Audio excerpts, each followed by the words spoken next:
Hello दोस्तों, आइए आपका स्वागत है आपके यूट्यूब चैनल सत्य अकेडमी में। आज हम लोग क्लास 10th के त्रिकोणमिति एक्सरसाइज 8A पढ़ेंगे। आइए देखते हैं त्रिकोणमिति का जो एक्सरसाइज 8A है उसका पहला क्वेश्चन क्या बोल रहा है। कह रहा है कि एक त्रिभुज ABC में एंगल बी 90 डिग्री का है, AB इक्वल टू 5 सेमी, BC इक्वल टू 12 सेमी हो तो sine A, cos A, tan A के मान ज्ञात कीजिए। तो आइए देखते हैं इसका सॉल्यूशन हम लोग, ये जो सवाल है लगेगा कैसे। सबसे पहले हम लोग एक राइट एंगल ट्रायंगल बनाएंगे।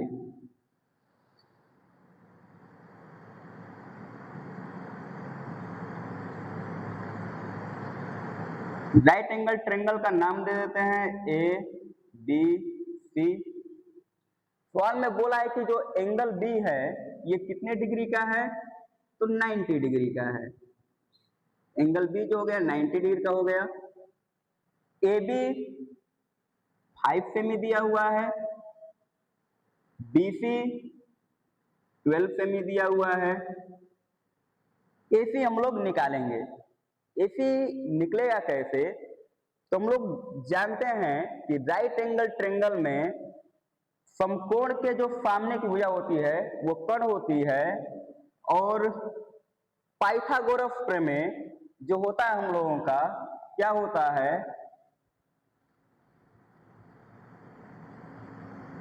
पाइथागोरस प्रमेय से होता है कर्ण का स्क्वायर बराबर लंब स्क्वायर प्लस आधार स्क्वायर। ये हम लोगों का पाइथागोरस प्रमेय। समकोण के सामने की भुजा कर्ण होती है। थीटा कहाँ बन रहा है, तो साइन A का मान पूछा है, नहीं थीटा यहां बन रहा है। तो थीटा के सामने की भुजा लंब, थीटा के सामने की भुजा लंब, और जो शेष बच गई भुजा ये हो जाएगी हम लोगों की आधार। तो सबसे पहले हम लोगों को कर्ण पता होना चाहिए कि कर्ण होगा क्या।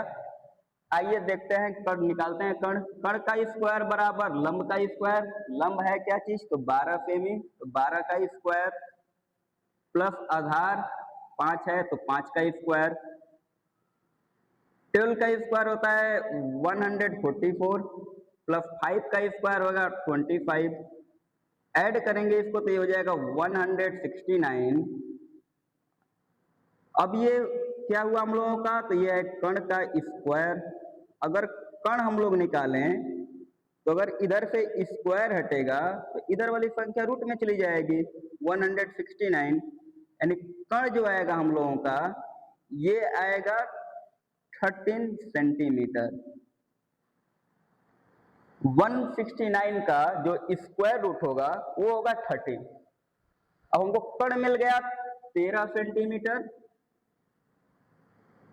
अब हम लोग से जो पूछा है साइन A का मान, कॉस A का मान और tan A का मान, तो आइए हम लोग निकालते हैं साइन A का मान। साइन A बराबर आप लोग जानते हैं लंब बटा में कर्ण, लंब बटा में कर्ण। अब लंब कितना दे रखा है, तो लंब है आप लोगों का 12 सेमी और कर्ण 13 सेमी, यानी साइन A का जो वैल्यू आया 12/13। ऐसे ही कॉस A निकाल लेते हैं, तो कॉस A इक्वल टू हम लोग जानते हैं आधार बटा में कर्ण। अब आधार कितना दिया है, तो आधार है हम लोगों का 5 और कर्ण 13, यानी कॉस A का मान आ जाएगा 5/13। ऐसे ही tan A का मान निकाल लेते हैं, tan a का जो फार्मूला होता है ये होता है लंब बटा आधार, लंब बटा आधार।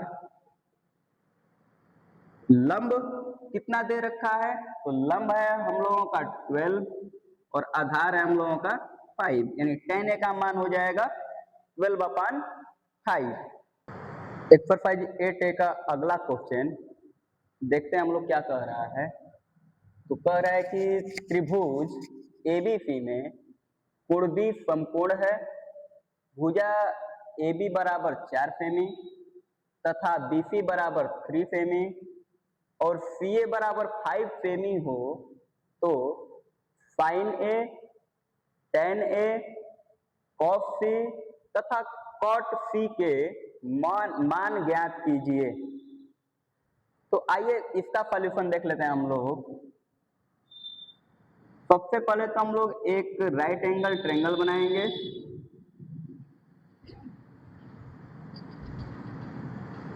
राइट एंगल ट्रायंगल का नाम दे देते हैं ABC। सवाल के अकॉर्डिंग बोला है कि जो एंगल B है वो समकोण है, एंगल B जो है ये समकोण है।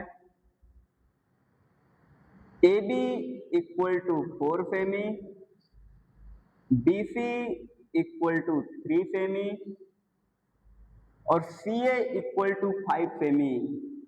हमको इस क्वेश्चन में लंब, आधार और कर्ण तीनों का वैल्यू पता है।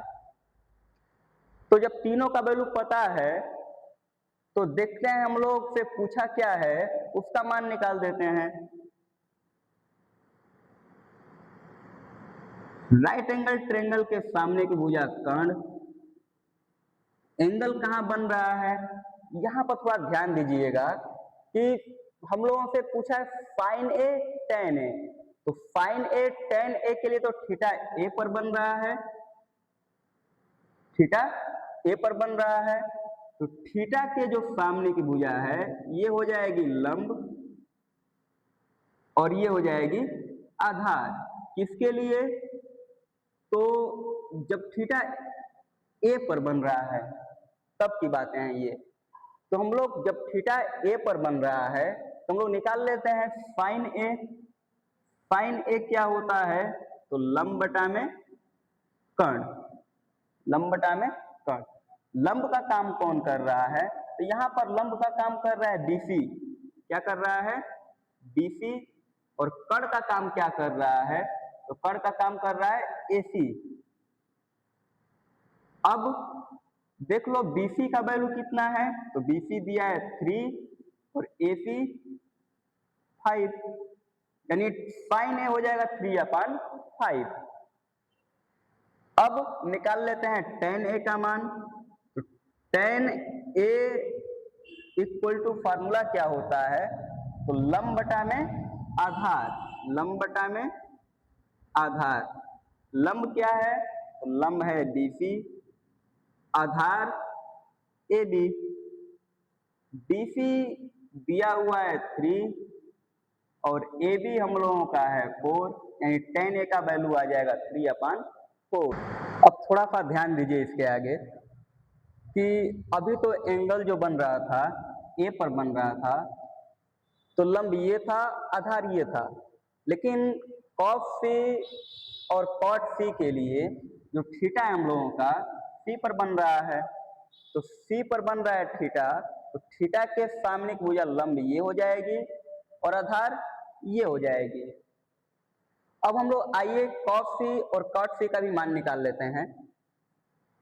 cos C बराबर फार्मूला होगा आधार बटा में कर्ण।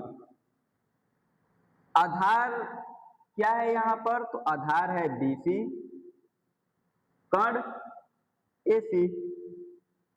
तो आधार का वैल्यू है 3 और कर्ण का वैल्यू है 5, यानी cos C का जो वैल्यू आ जाएगा 3/5।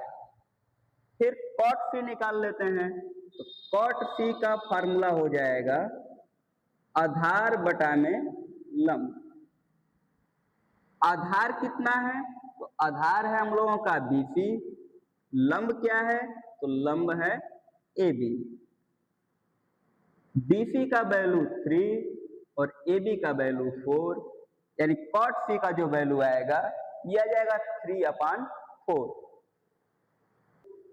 अगला क्वेश्चन देखते हैं क्या कह रहा है।